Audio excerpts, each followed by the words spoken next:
और अब आरक्षण पर आर पार फिर एक बार। जी हां, हम बात कर रहे हैं महाराष्ट्र के मराठा आरक्षण की। मनोज जरांगे पाटिल फिर सुर्खियों में हैं। लोकसभा चुनाव खत्म हुआ है, विभागों का बंटवारा हुआ है और इधर महाराष्ट्र में मराठा आरक्षण का मुद्दा एक बार फिर से गरमाने लगा है। लोकसभा चुनाव के परिणाम सामने आने के बाद मराठा आंदोलनकारी मनोज जरांगे पाटिल ने मराठा आरक्षण को लेकर एक बार फिर अनशन शुरू कर दिया है। यह चौथी बार है जब पाटिल आरक्षण की मांग को लेकर जालना के अंतरावली सराठी में भूख हड़ताल पर बैठे हैं। मराठा आरक्षण आंदोलन को लेकर एक बार फिर मैदान में उतरे जरांगे ने प्रशासन और राज्य सरकार की चिंता एक बार फिर बढ़ा दी है, क्योंकि मराठा आंदोलन की वजह से महायुति को लोकसभा चुनाव में भारी नुकसान उठाना पड़ा है महाराष्ट्र में। अब ऐसे में मराठा आरक्षण के मुद्दे पर जल्द कोई फाइनल फैसला नहीं लिया गया तो विधानसभा चुनाव के साल में जरांगे शिंदे सरकार को तगड़ा नुकसान पहुंचा सकते हैं।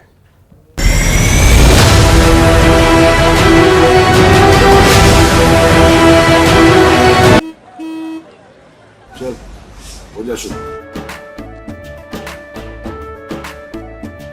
केसरिया से मन जोगी हुआ रे, दिल झूमे देखो पतवारा हुआ रे, दिल झूमे देखो पतवारा हुआ रे। हर पल मनाओ केसरी त्योहार। विमल बोलो जुबान केसरी।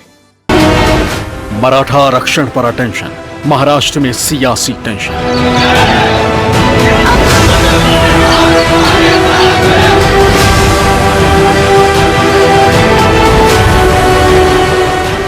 जरांगे का आंदोलन जारी, आरक्षण पर सियासत भारी।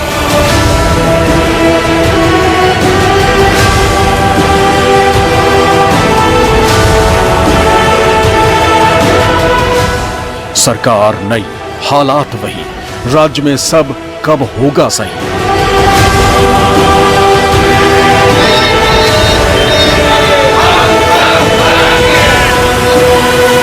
केंद्र में मोदी सरकार तीसरी बार काबिज हो गई।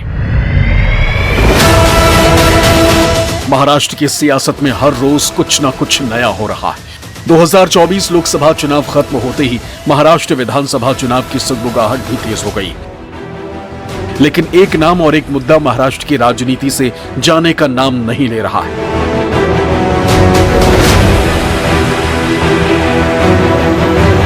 लोकसभा चुनाव में खासकर मराठवाड़ा क्षेत्र में भारतीय जनता पार्टी के नेतृत्व वाले गठबंधन को मराठा आरक्षण की वजह से जबरदस्त झटका लगा है। साल 2019 के लोकसभा में औरंगाबाद की सीट छोड़कर भारतीय जनता पार्टी के नेतृत्व वाले गठबंधन ने सभी के सभी सीटें जीत ली थी, लेकिन इस बार संभाजी नगर की सीट छोड़ दे तो महायुति को सभी के सभी सीटों पर हार का सामना करना पड़ा है। इसके पीछे कहीं न कहीं बड़ी वजह मराठा आरक्षण मानी जा रही है। ऐसे में विधानसभा चुनाव से पहले मनोज जरांगे पाटिल ने दोबारा अनशन शुरू कर राज्य सरकार की चिंता बढ़ा दी है। लोकसभा चुनाव के परिणाम सामने आने के बाद मराठा आंदोलनकारी मनोज जरांगे पाटिल ने मराठा आरक्षण को लेकर एक बार फिर अनशन शुरू कर दिया है। ये चौथी बार है जब पाटिल आरक्षण की मांग को लेकर जालना के अंतरावली सराठी में भूख हड़ताल पर बैठे। उनके अनशन से प्रशासन, राज्य सरकार की चिंता एक बार फिर बढ़ गई, क्योंकि मराठा आंदोलन की वजह से महायुति को लोकसभा चुनाव में भारी नुकसान उठाना पड़ा है। आपको बता दें, मराठा नेता मनोज जरांगे पाटिल 8 जून से अनशन पर बैठे हैं। मनोज जरांगे ने साफ कह दिया है कि ये मराठाओं को आरक्षण के लिए ये अनशन है। मनोज जरांगे ने कहा कि वो अपने शब्दों पर कायम है। उन्होंने राज्य सरकार पर आरोप लगाया कि आंदोलन को तोड़ने की कोशिश हो रही है। अगर सरकार ने अध्यादेश लागू नहीं किया तो विधानसभा चुनाव में 288 सीटों पर अपने उम्मीदवार उतारेंगे और विधानसभा में किसे हराना है उसका सीधे नाम लेंगे। अनशन के तीसरे दिन मनोज जरांगे पाटिल ने मीडिया से बात करते हुए कहा कि भूख हड़ताल का तीसरा दिन है और उनकी तबीयत खराब हो रही है। साथ ही जरांगे ने कहा कि हम राजनीति नहीं करना चाहते। मनोज जरांगे ने कुनबी मराठा एक्ट पारित करने की मांग को एक बार फिर दोहराया। उन्होंने एक बार फिर सरकार को चेतावनी देते हुए कहा कि जितनी जल्दी कानून दिया है उसे पास कर ले, नहीं तो विधानसभा में सबक सिखाया जाएगा। जरांगे ने कहा कि जब तक उनकी मौत नहीं होती तब तक उन्हें सरकार से उम्मीद रहेगी। नाही दिलं तर मग त्याला काय पर्याय? कशी असेल विधान? नाही मग 288 उमेदवार महाराष्ट्रात देणार सगळ्या जाती धर्माचे, मग मात्र मग नाही खोटा निघत. त्याला माझा नाविलाज आहे. मग मी म्हणतो गोरगरिबाला त्रास देऊ नका. तो मनोज जरांगे पाटिल किस तैयारी में है वो खुद बता रहे हैं और उन्होंने एक बार फिर महाराष्ट्र की सियासत को गरमाने की कवायद शुरू कर दी है. जरांगे ने पिछली तमाम शर्तों को जल्द से जल्द अमल में लाने के लिए फिर से आंदोलन शुरू किया है. आइए आपको बताते हैं क्या टर्म्स एंड कंडीशन और किन शर्तों पर बात बनी थी उस वक्त जब ये बात बनी थी आरक्षण को लेकर सरकार के बीच. देखिए, सरकार ने कुणबी वंशावली मिलान के लिए कमेटी बनाई थी. इससे बातचीत के बाद जो डील हुई थी उसके तहत कमेटी का गठन हुआ. कमेटी की रिपोर्ट के बाद सर्टिफिकेट बांटे जाएंगे, ये तय किया गया था. कमेटी की रिपोर्ट आना शुरू भी हुई है. उसमें क्या क्या है वो भी आपको बताएंगे. 54 लाख लोगों के कुनबे होने का प्रमाण पत्र मिला है, यह अभी तक की जानकारी आपको हम बता रहे हैं. इसके अलावा 54 लाख लोगों को 4 दिनों के भीतर सर्टिफिकेट देने को भी कहा गया है. इस पर जल्दी तेज गति से काम हो, इसके लिए सरकार ने कहा है. सरकार प्रमाण पत्र पा चुके 37 लाख लोगों की जानकारी भी देगी. विस्तृत जानकारी उनके बारे में, प्रमाण पत्र जिनको की दिए जा चुके हैं उनके बारे में सरकार प्रमाण पत्र पा चुके ये 37 लाख लोगों की जानकारी देना इसलिए भी चाहती है ताकि बाकियों को भी एक एक्सपेक्टेशन जो है वो मजबूत हो. कमेटी का कार्यकाल 2 महीने बढ़ा प्रदर्शनकारियों की. हालांकि ये मांग थी कि इसे 1 साल बढ़ाया जाना चाहिए, लेकिन मात्र 2 महीने के लिए बढ़ाया गया. इसके अलावा देखिए, कुनबी रिकॉर्ड की खोज को हर फेज वाइज किया जाए, ये मांग प्रदर्शनकारियों की तरफ से की जा रही थी, इसलिए 1 साल बढ़ाने की मांग की गई थी. आंदोलनकारियों पर दर्ज मुकदमे भी वापस लिए जाने की बात हुई थी. पूरी तरीके से नहीं, लेकिन इस पर सरकार का कहना है कि अमल में लाएंगे, इसको कंप्लीट करेंगे. आरक्षण मिलने तक उनके बच्चों को मुफ्त शिक्षा दी जाए, ये कहा गया है. ये मांग में से एक महत्वपूर्ण मांग आपको बता रहे हैं जो पाटिल उठा रहे हैं. सिर्फ मराठा लड़कियों को पीजी तक मुफ्त. निर्देश जो है वो अब तक जारी नहीं हुए हैं, ये कहना है. आंदोलनकारियों ने कहा है, आपने कहा वादा किया लेकिन अभी तक निर्देश क्यों नहीं जारी किए, ये सवाल दागा गया है. इसके अलावा सरकारी भर्तियां रोक कर जो सीटें हैं वो आरक्षित किए जाने की मांग की जा रही है, जो कि बेहद डिफिकल्ट मांग है. हालांकि सरकार ने मांग के पहले हिस्से को नहीं माना है. सरकार का कहना है कि यह संभव नहीं है. लोकसभा चुनाव के चलते मराठा आंदोलनकारी हालांकि शांत थे और साथ ही मनोज जरांगे ने जनवरी में अनशन खत्म करने के बाद महाराष्ट्र सरकार को भी करीब 4 महीने का वक्त देने का फैसला किया था. लेकिन अब एक बार फिर मनोज जरांगे अनशन के मैदान में अब कूद पड़े हैं और बदले राजनीतिक हालातों में महाराष्ट्र की शिंदे सरकार के लिए एक बार फिर बड़ी चुनौती खड़ी है, क्योंकि सामने विधानसभा के भी चुनाव है. मराठा आरक्षण और मनोज जरांगे पाटिल का अनशन राज्य सरकार के लिए सरदर्द बन गया. पिछले साल से लोकसभा चुनाव से पहले तक पाटिल 3 बार आंदोलन कर चुके हैं. एक बार उन्होंने जालना से मुंबई के लिए कूच भी किया था, लेकिन सरकार ने अध्यादेश जारी कर उनके आंदोलन को खत्म करवाया. लेकिन अध्यादेश लागू नहीं होता देख मनोज जरांगे पाटिल ने एक बार फिर आंदोलन छेड़ दिया. मराठा आंदोलन का फटका महायुति को लोकसभा चुनाव में भी देखने को मिला. खुद उप मुख्यमंत्री अजित पवार ने भी इस बात को माना है कि मराठा आंदोलन की वजह से महायुति को मराठवाड़ा रीजन में सिर्फ एक ही सीट पर जीत मिली. मराठाओं का प्रभाव वाला क्षेत्र मराठवाड़ा रीजन में कुल 8 लोकसभा की सीट है, जिसमें संभाजीनगर की सीट को छोड़ दें तो महायुति को 7 सीटों पर हार का मुंह देखना पड़ा है. मराठा आंदोलन के केंद्र में रहे जालना से केंद्रीय मंत्री राव साहेब दानवे को भी हार का सामना करना पड़ा. आरक्षण की आग में जले बीड जिले से बीजेपी के दिग्गज नेता पंकजा मुंडे को भी करारी शिकस्त झेलनी पड़ी. त्यांच्या मनामध्ये बिंबवण्यात ते सगळे यशस्वी झाले.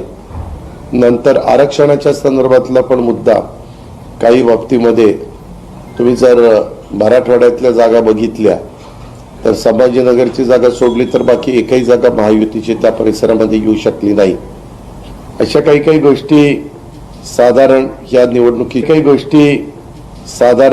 निवडणुकीच्या निकालाच्या निमित्तानं आम्हाला ज्या पाहायला मिळाल्या किंवा बीड जिले में लोकसभा चुनाव के दौरान पंकजा मुंडे को मराठाओं के रोष का सामना करना पड़ा. उनके प्रचार यात्रा में मराठाओं ने जमकर हंगामा भी किया था. इस बार शरद पवार गुट ने बड़ा दाव खेलते हुए बीड लोकसभा सीट से बजरंग सोनवड़े को उतारा था, जो मराठा समाज से आते हैं और उन्हें मैदान में उतारकर लड़ाई मराठा बनाम ओबीसी कर दी और बीड से सोनवड़े चुनाव जीत भी गए.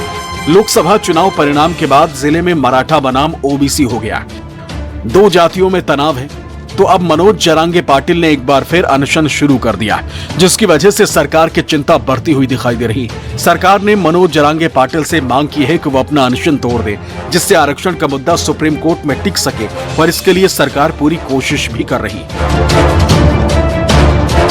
हमारे मुख्यमंत्री श्री एकनाथ शिंदे जी खुद एक मराठा है और मराठा आरक्षण को सम्मानीय सुप्रीम कोर्ट में टिकाने के लिए हम जो भी कदम उठाना है वो उठाएंगे।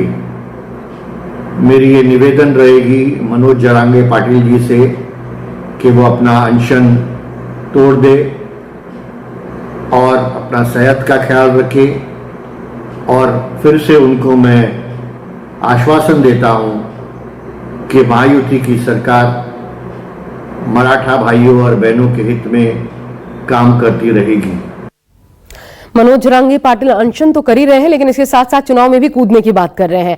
मराठाओं को आरक्षण का लाभ देकर शिंदे सरकार ने कैसे ओबीसी समुदाय को हालांकि नाराज कर दिया, आइए आपको इसकी वजह हम बताते हैं। आखिर क्या कारण रहा कि ओबीसी अब नाराज है, यानी आगे कुआं पीछे खाई वाली स्थिति। महाराष्ट्र में कुंभी जाति में खेती करने वाले बड़े काश्तकारों को रखा गया है। पहले तो यह समझिए, कुंभी जाति जिसमें बड़े बड़े काश्तकार है उनको रखा गया है।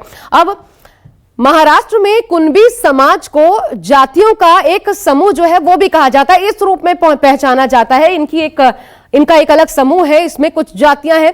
ओबीसी को जब महाराष्ट्र में आरक्षण मिला तो उसमें 72 जातियां थी। इसमें कैसे परिवर्तन आया, इनके आने के बाद यह आ सकता है। देखिए, महाराष्ट्र की कुल जनसंख्या में 20% के करीब कुंभी आबादी है, 20%। ये एक बहुत बड़ी आबादी है और ऐसे में अब कुंभी आरक्षण में 30% मराठाओं के शामिल होने से कुंभी आबादी जो है वो बढ़ जाएगी। और यही वजह है, इसी वजह की कारण दरअसल नाराजगी जो है वो देखने को मिल रही है। कुंभी समाज में मराठाओं की एंट्री ओबीसी समाज को मंजूर नहीं है, नागवार गुजर रही है और इसको लेकर के आंदोलन भी देखने को मिल रहा है। दरअसल महाराष्ट्र में 52% आरक्षण है, ये जान लीजिए। मराठाओं को आरक्षण में शामिल करने का मतलब यह है कि 52% के भीतर उनको भी आरक्षण देना होगा और इसी गणित ने ओबीसी समुदाय को नाराज कर दिया है कि उनका हक छीना जाएगा। 2021 में सुप्रीम कोर्ट ने मराठा आरक्षण को असंवैधानिक घोषित किया था, रद्द कर दिया था सिरे से। सर्वोच्च अदालत ने कहा था यह समानता के अधिकार का सीधा सीधा उल्लंघन है। कोर्ट ने बड़ी पीठ के पास भेजने से भी इनकार कर दिया था। 5 जजेस की पीठ थी, 4 अलग अलग फैसला इन्होंने दिया था और सभी ने हालांकि यह माना था मराठा समुदाय को आरक्षण नहीं दिया जा सकता, जिसकी मांग कर रहे हैं मनोज जरांगे पाटिल। पिछड़े वर्ग को दिया जा सकता है और मराठा इस कैटेगरी में नहीं आते, कोर्ट का यह कहना था। अब ऐसे हालात में जरांगे पाटिल के अनशन का अगला दौर किस दिशा में जाता है, यह देखना बहुत महत्वपूर्ण होने वाला है महाराष्ट्र की सियासत को देखते हुए। एक छोटा सा ब्रेक ले रहे हैं, आप देखते रहिए न्यूज़ 24।